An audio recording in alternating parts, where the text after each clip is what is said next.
Mr. Schorr, this is your fourth bid for City Council. Yes. Although your last one was cut short due to injury. And sickness in the family. Have the issues in your mind changed over those times you've run before? Some have, some haven't. You're still dealing with a little bit of the pool issue, and with one being closed down here in the city that they're going to bury in.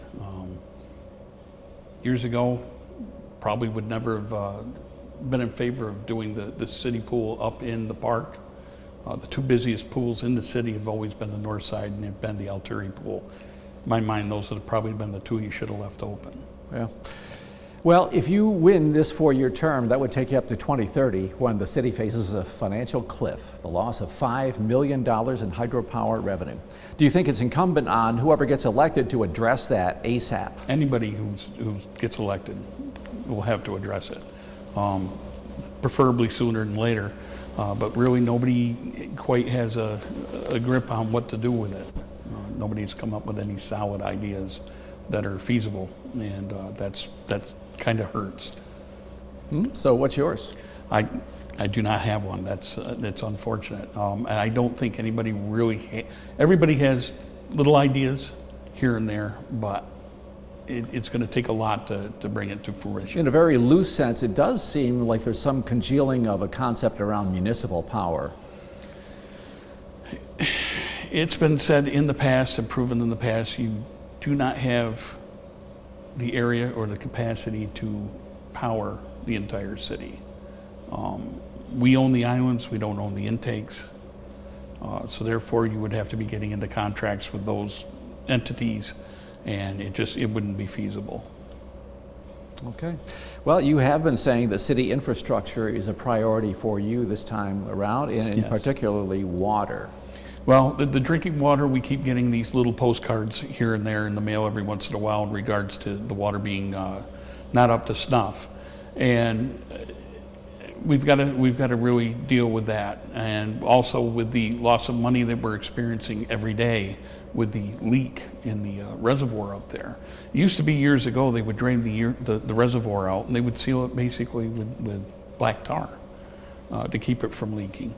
And it's an issue that's been kicked down the road each and every year. And now we're to a point where we're throwing good money after bad, that we're treating all this water. It sits up in the reservoir and it runs down the hill. So we're losing money that way. When you speak of city infrastructure, is there other city infrastructure you're concerned about as well? I get a lot of complaints about sidewalks. The city's been trying its due diligence on keeping up with their programs with that. Also roadways. You can go down some major roadways now. Granted, there was a little construction over the last couple of years with water replacement up and down on Washington Street and some of the side streets, but the road condition is such now from all the patchwork that's been done. That and also Sherman Street, Holcomb Street needs at least a resurfacing on, and they're very rough roads. You've been one of the few that's very clear-cut in your position on the zoo. You believe it should close. In regards with the zoo, we've had a few things happen in the past that we spent $3.4 million on buying a golf course that we could have had the property for $600,000. Looking back on that alone, you could have funded this zoo for the next 10 years, just about. The zoo was turned over to the Conservancy some 35 years ago with the understanding that they wouldn't come back and ask the city for money, and yet repeatedly have after the first few years.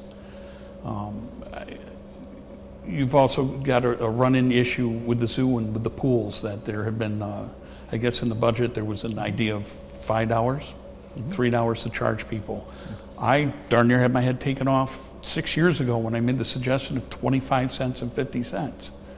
But here you have a conundrum. You have everybody saying, oh, I can't afford to send my kid for $5 and $3 to the pool, but yet they all want the zoo, they all want to fund the zoo, and they're paying $9 and $12 to get in. So bottom line is, in your mind, we cannot afford the zoo. Not in its current format. Got 20 seconds left. Mr. Schorr, do you think you could help end the infighting that exists on the city council? That's all in personalities, and everybody's got to get along with everybody, and I know that sounds cliche, but we all got to work together. I know sometimes personalities rub wrong with other personalities, but you got to keep it civil. Mr. Schorr, thank you. Good luck. Thank you.